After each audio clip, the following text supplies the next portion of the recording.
Imagine a market that is made up of many small firms operating in a perfect competition. They imagine that a single firm buys out all these small firms and creates a monopoly. Figure 11.6 compares the price and quantity in perfect competition in a monopoly. The market demand curve D in the perfect competition is the demand curve that the firm monopoly faces. The market supply curve in the perfect competition is the horizontal sum of individual firms' marginal cost curve, S equals MC. This curve is the monopoly's marginal cost curve, MC. In perfect competition, the equilibrium occurs when the supply curve and demand curve intersect. The price is PC, and the quantity produced by the industry is QC. Each firm takes the price PC and maximizes its profit by producing output at which its all marginal cost equals its price. Now suppose that this industry is taken over by a single firm. Consumers do not change, so the market demand curve remains the same as in the case of the perfect competition. But now the monopoly recognizes this demand curve as the constraint on its price at which it can sell its output. The monopoly's marginal revenue curve is the MR. The monopoly maximizes the profit by produced quantity, at which the marginal revenue equals the marginal cost. The output at which marginal revenue equals the marginal cost is QM. This output is smaller than the competitive output QC. And the monopoly charges the price PM, which is higher than PC. Compared to the perfect competition, monopoly produces a smaller output and charges a higher price. We've seen how the output and the price of monopoly compare to those in the competitive market. Let's now compare this efficiency of the two types of market.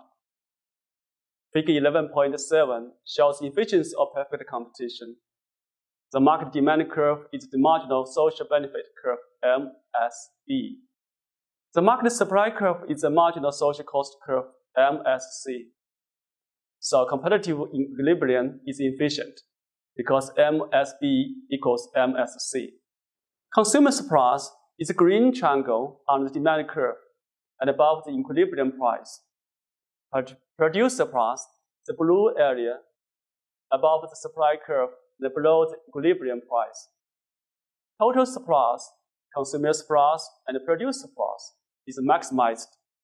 To summarize, at the competitive equilibrium, the marginal social benefit equals the marginal social cost. Total surplus is maximized.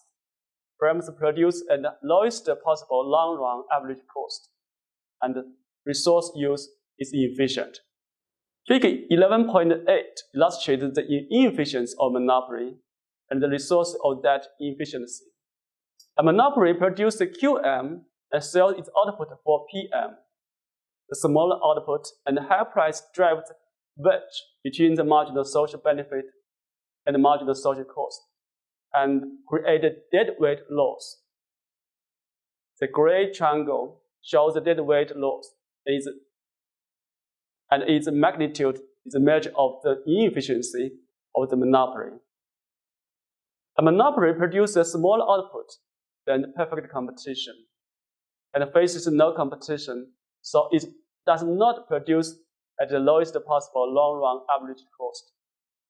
As a result, monopoly damages consumers' interest in the three ways.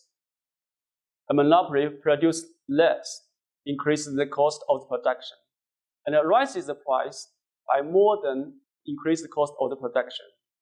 Monopoly also brings redistribution of surpluses.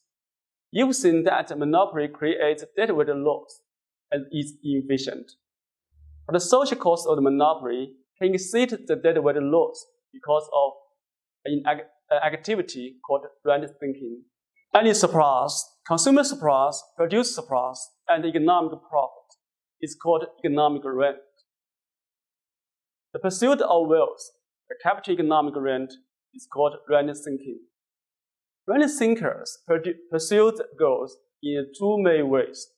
they may buy a monopoly or create a monopoly. To run a think by buying a monopoly, a person searches for a monopoly that is for sale at a lower price than the monopoly's economic profit. Trading or tax cap license is an example of this type of random thinking. Random thinking by creating a monopoly is merely a political activity. It takes the form of lobbying or trying to influence the political process. Such influence might be sought by making campaign contributions in exchange for legislative support, or by indirectly thinking to influence political outcomes through the publicity in the media, or more direct contact with politicians.